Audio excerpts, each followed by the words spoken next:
جو مجھے اس کے آگے پیش کرنے لے گئی،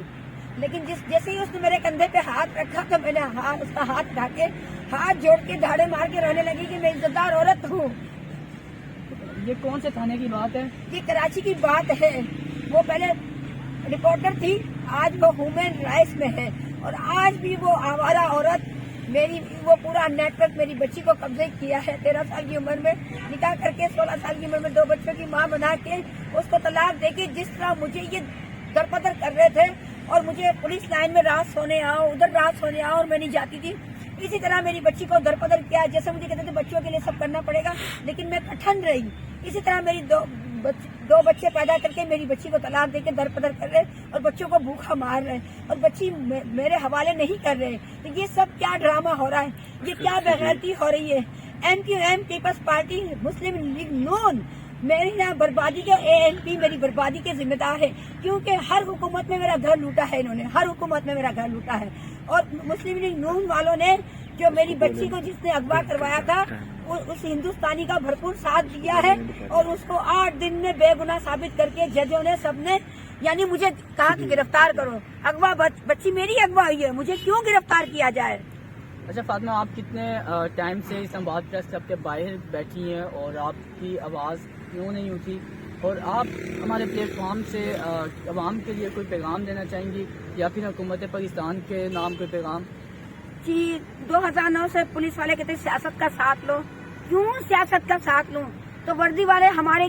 کھٹ پتلی بن کے بےغیرت بن کے یعنی ہڈیاں ڈالے ان کتوں کو، تو کتے بن کے بیٹھے ہوئے کہوں گی، کیونکہ مجھے قرآن پاک پڑھتے وقت گالیاں دیتے ہیں، میری بچی اغوا کی کیا سے کیا ڈرامے کھیل کھیلے، مجھے کھانے پینے کی چیزوں میں کیا سے کیا نشہ آور چیزیں انہوں نے دی، اللہ گواہ ہے اس بات کا۔ تو میں یہ کہوں گی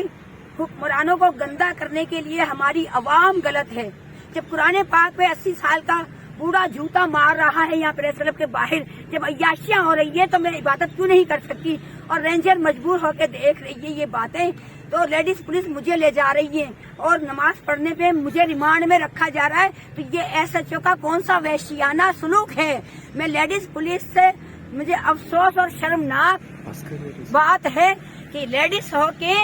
یہ ایک آوارہ عورتوں کے ساتھ اور نیٹ ورکوں کے ساتھ مل کے میرے ساتھ یعنی 50 سالہ عمر میں یہ سفیدی بال سر پہ آ گئی، یہ تو میری بے حرمتی کر رہی ہے۔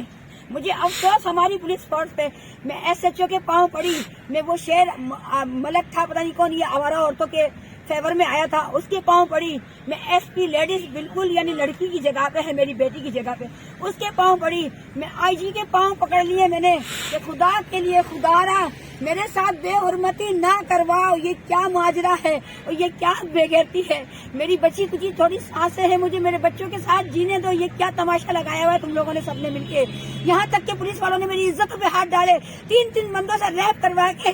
اور میرا میڈیکل ان لوگوں نے ایکسپائر کرنے کی کوشش کی، لیکن میں نے میڈیکل کروایا، اس وقت 40,000 کا میڈیکل ڈاکٹر نے بھیجا تھا 2009 میں، اور انہوں نے مجھے رنڈی اور گشتی اور کنجری کا لفظ دیا۔ آج بھی اسلام آباد کی پولیس مجھے کچھ پولیس والے یہ گالیاں دیتے، یہ لفظ استعمال کرتے ہیں، تو میں ان پولیس والوں سے پوچھوں گی کہ میرے ساتھ انہوں نے ظلم کیوں کیے۔ میں چترال میں تھی تو مجھے پیپلز امن کمیٹی گینگ ور کی مہر لگائی، یہاں پہ MQM کی مہر لگائی، اور کراچی میں کبھی پولیس کی مہر لگاتے ہیں، کبھی رینجر کی مہر لگاتے، کبھی ISI کی، کبھی CI والے کی، اور یہاں پہ بھی یہی ڈرامے یہی ماجرے چل رہے ہیں۔ تو میری زندگی کا تجربہ یہ کہتا ہے کہ سیاستدان سارے اور یہ سارے جتنے بھی قانون نافذ کرنے والے، ان میں چند لوگ غیرت مند اور شریف ہوں گے، باقی یہ سارے مل کے جو ہے نا، مل کے یہ بھیڑیے چلتے ہیں، کیونکہ 2001 سے ایک ہی ڈرامہ چلا آ رہا ہے، ایک ہی کہانی۔ ٹینٹ میں کہتے رات کو سوئیں، کراچی میں بھی بندہ آگے لمبا لیٹ جاتا تھا ساری دنیا کے آگے، سارے دنیا کے لوگ دیکھتے تھے مجھے ٹینٹ میں سلا، یہ کون سا رنڈی کھانا ہے اور یہ کون سا کنجر کھانا ہے، مجھے گشتی اور رنڈی کہتے ہیں قرآن پاک پڑھتے وقت۔ تو میں ان پولیس والوں سے، ناپاک پولیس والوں سے پوچھوں گی کہ یہ مجھے نشانہ بنا رہے، مجھے MQM کی اگر یہ ظاہر کر رہے ہیں تو ان کے پاس سرٹیفکیٹ ہے، تو میں ان پولیس والوں سے پوچھوں گی کہ یہ کس سیاستدان کی، وحشی حیوان درندوں کی، یہ کون سے کمینوں کی دلالی بھڑوتی پہ اترے ہیں۔ اور میں عمران خان سے اپیل کروں گی، میری التجا ہے، میں ہاتھ جوڑ کے یہ اپیل کروں گی کہ ایک نواز شریف کو نہ، ایک نواز شریف کو نا، نواز شریف کے پیچھے جتنے اور بھی بھیڑیے ہیں اور بھی سیاست دان اور یہ پولیس والے وردی کی آڑ میں یہ جو لیڈیز پولیس چھوٹی چھوٹی بچیوں کو اغوا کر کے دارالامان میں اور دارالامان میں 12 سال کی بچی کو مودی جیسے کو 1 لاکھ 1 کروڑ میں دی جاتی ہے 12 سال کی بچی، تو ان باتوں پہ توجہ دے اور خدا را شریف عزتدار عورتوں کی عزت کرے اور کروائے، مہربانی کر کے پرائم منسٹر عمران خان میرے کیس میں غور کرے اور خدا را کوئی بھی ذمہ دار بندے کو یہ کیس دے اور حقیقت جانے کے میرے ساتھ کیا کیا ظلم ہوئے ہیں۔ آج میرے ساتھ میری بچی کے ساتھ ہوا، میری بچی کی زندگی برباد ہوگی، مجھ 3 بچوں کی ماں کی عزت خراب ہو گئی،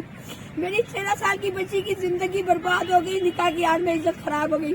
آنے والے کل میں نہیں چاہتی کسی شریف عزتدار عورتوں کی ماں بہن بیٹیوں کی زندگی برباد ہو اور کسی ماں کی بیٹی نے فرما بردار بیٹی کو گمراہ کیا جائے۔